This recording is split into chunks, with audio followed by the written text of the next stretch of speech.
جی آپ کچھ کہہ رہے تھے. Member of commissions will be chief justices of the provinces. اس کا مطلب یہ ہے کہ 3A1 میں جو چیئرمین کی بات کی جا رہی ہے وہ چیف جسٹس آف پاکستان کے لیے کی جا رہی ہے, ورنہ یہ آپس میں ایک تضاد ہے دونوں میں. بائی ایکسکلوژن پرنسپل ہے ایکسکلوژن کا. جب 3A2 میں پروونشل چیف جسٹسز ہیں تو 3A1 میں جو چیف جسٹس لکھا ہے یہ چیف جسٹس آف پاکستان کے لیے. اور اس کا مطلب یہ ہے کہ کوئی چیف جسٹس ایسا چیئرمین نہیں ہوگا جو کہ پی سی او میں اس نے اوتھ لیا ہوگا. اس کا ایک امپلائڈ مطلب یہ ہے کہ کوئی ایسا چیف جسٹس نہیں ہوگا جس نے پی سی او میں اوتھ لیا ہے. تو اگر کسی شخص نے پی سی او میں اوتھ لیا ہوا ہے تو نہ تو وہ چیف جسٹس ہو سکے گا اور نہ وہ چیئرمین ہو سکے گا کمیشن کا. پھر آپ یہ دیکھیے کہ 3C میں لکھا ہوا ہے, اس وقت کے چیف جسٹس چودھری افتخار صاحب تھے, کہ کوئی چیف جسٹس کو ٹرانسفر ججز کو بینچوں میں کرنے کی پاور نہیں ہے, کیسز اسائن کرنے کی پاور نہیں ہے. 4 میں یہ ہے کہ کانسٹیٹیوشنل ایشوز وہ ڈیسائیڈ نہیں کرے گا, دوسرے لوگ ایشوز ڈیسائیڈ کریں گے. فروخ صاحب ایک چیز جو بہت زیادہ ڈسکس کی جا رہی ہے جو بی میں ہے کہ یہ جو بی میں انہوں نے بتایا ہے کہ جی کوئی بھی ایسا جج ان فیوچر کی بات کی گئی ہے کہ جی کوئی ایسا جج جو ہے وہ پی سی او کے تحت جو ہے حلف نہیں لے گا, اور کمیشن کے لحاظ سے انہوں نے پریویس کر دیا ہے.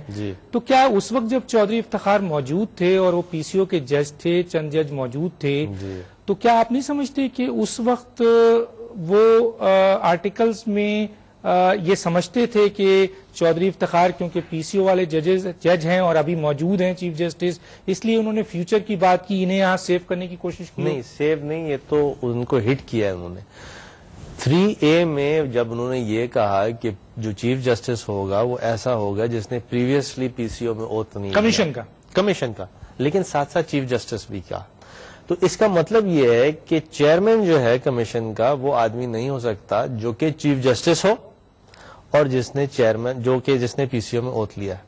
تو لہذا یہ this is a specific anti Chaudhry Iftikhar provision here, جہاں ان کو ہٹ کیا جا رہا ہے کہ آپ چیف جسٹس ہیں, آپ نے پی سی او میں اوتھ لیا ہے, لہذا آپ چیئرمین تو ہو ہی نہیں سکتے,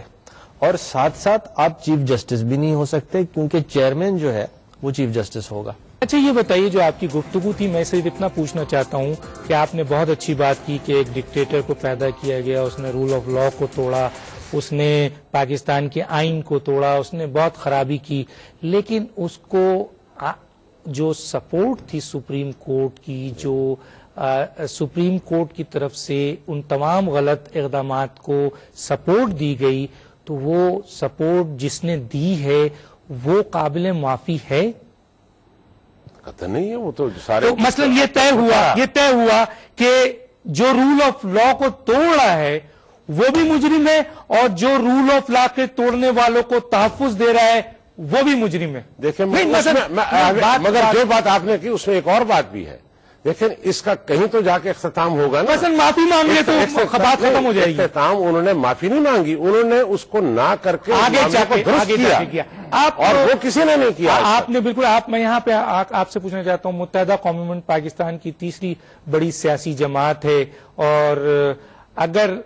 جو اس وقت کلاس کی بات ہو رہی ہے, آرٹیکل کی بات ہو رہی ہے, اور اگر کل جس طرح آپ نے میاں نواز شریف صاحب کو ریکویسٹ کیا ہے کہ وہ اس کو اون کریں یا ریگریٹ کریں, اگر وہ اون کرتے ہیں تو پھر آپ کا کیا رویہ ہوگا, اور اگر ریگریٹ کرتے ہیں, کیونکہ اب تک آپ نے سوال میاں نواز شریف سے کیا لیکن جواب کوئی اور دے رہے ہیں, اگر وہ جواب دیتے ہیں تو آپ کا کیا فیصلہ ہوگا اون اور ریگریٹ دونوں میں؟ دیکھیے پہلے تو وضاحت اس کی کر دی سلیم زیاہ صاحب نے, میرے خیال سے نون کو ریپرزینٹ کرتے ہیں ماشاءاللہ سندھ میں, میرے بڑے بھائی ہیں, کہ پی سی او کا کوئی جج اس میثاق جمہوریت کے مطابق جج نہیں ہو سکتا. یہی لیٹر اور اسپرٹ میں پی سی او کہتا ہے, کیونکہ پی سی او یہ جو چارٹر آف ڈیموکریسی ہے, گو کہ ہم اس کے سگنیٹری نہیں ہیں, مگر ہم یہ سمجھتے ہیں کہ یہ ایک ایسا ڈاکیومنٹ ہے جس میں کوشش کی دونوں بڑی جماعتوں نے کہ پاکستان میں انصاف کی اور عدل کی ایک نئی بنیاد رکھی جائے, اور جب نئی بنیاد رکھی جائے تو پھر کسی ایسی بھی شخصیت کو ساتھ نہیں رکھا جا سکتا کہ جو کہ ماضی میں ایک بار نہیں دو بار پی سی او پر حلف اٹھا چکی ہو. تو ہم تو درخواست کر چکے ہیں کہ دیکھیے جمہوریت ہے, آزادی اظہار ہے, اور احتجاج کرنا ہر شخص کا فرض ہے، مگر ہماری اور قائد تحریک جناب الطاف حسین کی کل درخواست اتنی ہے کہ ضرور کیجئے احتجاج، مگر پاکستان کی جو موجودہ صورتحال ہے وہ عوام کو سڑکوں پر لا کر جمہوریت اور پولیٹیکل سسٹم کو ڈی اسٹیبلائز کرنے کی متحمل نہیں ہو سکتی۔ ابھی ہمیں ان دا لارجر کانٹریکٹ، جو کہ سلیم بھائی نے بات کی، میں متفق ہوں کہ ہمیں براڈر اسپیکٹرم میں دیکھنا چاہیے، اور جب ہم براڈر اسپیکٹرم میں دیکھتے ہیں تو پہلے ہم پاکستان دیکھیں گے، پھر پاکستان کے اداروں کو دیکھیں گے۔ عدلیہ پاکستان نہیں ہے بلکہ پاکستان کا ایک انٹیگرل پارٹ ہے۔ اس وقت پاکستان خطرات سے دوچار ہے، ہماری کوئی اس میں ضد بحث نہیں ہے کہ آپ ایسا کریں یا نہ کریں۔ ہم کو یہ چاہتے ہیں کہ اگر آپ ہی کا موقف یہ ہے کہ کوئی پی سی او کا جج نہیں بن سکتا تو پھر احتجاج کرنا ہے۔ اس وقت ہے نا، اگر آج چینج ہو جاتا ہے تو کیا کہیں گے؟ نہیں تو پھر اس بات کا انکار کریں کہ بھئی چارٹر آف ڈیموکریسی کوئی ایسا ڈاکیومنٹ نہیں ہے جس کی پابندی کسی پر لازم ہو، کیونکہ جب آپ خود ہی اس کی پابندی نہیں کر رہے تو پھر کسی کے اوپر بھی ٹھیک ہے۔ فاروق نسیم صاحب، ایک سوال جو میں نے ان سے کیا تھا کہ اگر کوئی آئین توڑتا ہے تو اس کے لیے تو سزا ہے، لیکن اگر آئین توڑنے والے کو کوئی تحفظ دیتا ہے تو وہ کیا مجرم ہے، یا وہ قابل معافی ہوتا ہے، یا وہ پریشر میں ہوتا ہے، یا وہ تکلیف میں ہوتا ہے، یا وہ کچھ نہیں کر سکتا بیچارہ کیونکہ یہاں ایک ادارے کی بہت طاقتور پوزیشن ہوتی ہے؟ کیا کہیں گے آپ؟ نہیں دیکھیے، کیوں نہیں کر سکتا؟ جسٹس سعید الزماں اور ان کے جو رفقا تھے انہوں نے اوت نہیں لیا، اسٹیپ ڈاؤن۔ ان کے پاس بالکل ایک آپشن ہوتا ہے کہ نہیں صاحب ہم ریزائن کر دیں گے یا ڈسینڈ دے دیں، یہ فیصلہ خلاف لکھ دیں کہ نہیں ہم لیجیٹمیسی نہیں گرانٹ کریں گے۔ لیکن اگر لیجیٹمیسی گرانٹ کر دی تو یا تو جس شخص نے آئین توڑا وہ بھی صحیح ہے اور آپ بھی صحیح ہیں، اور اگر وہ غلط ہے تو آپ بھی غلط ہیں، آپ بھی کنٹریبیوٹری ہیں۔ ایک قیدی ہے جو کہ جیل آیا ہے کسی کو قتل کر کے، جیل میں اس نے ایک اور دوسرے قیدی کی جان بچا لی،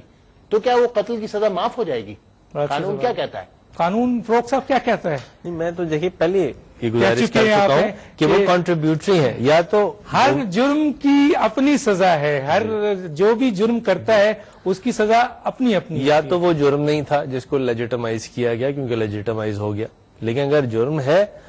تو جو ہم اسی لیے اس وقت بڑی پریشان ہیں کہ ایک کو آپ مجرم کہتے ہیں، اگر آج جو پی سی او ججز، کچھ لوگ کہتے ہیں کہ جی آج کا جو 9 مارچ کے بعد والے جو ہیں پی سی او ججز اس کو آپ ایکسپٹ نہیں کر رہے ہیں، تو اس پی سی او ججز کو کیوں ایکسپٹ؟ کیا آپ تینوں کا بہت شکریہ، ٹائم بالکل نہیں ہے، سوال اپنی جگہ موجود ہے کہ یہ ڈاکومنٹ جس وقت سائن کیا گیا تھا اس وقت کون سے پی سی او کے ججز موجود تھے جن کو یہ دونوں لیڈران پسند نہیں کرتے تھے، اور یہ دونوں لیڈران اس بات پہ راضی ہیں کہ سپریم کورٹ ہو، کمیشن ہو،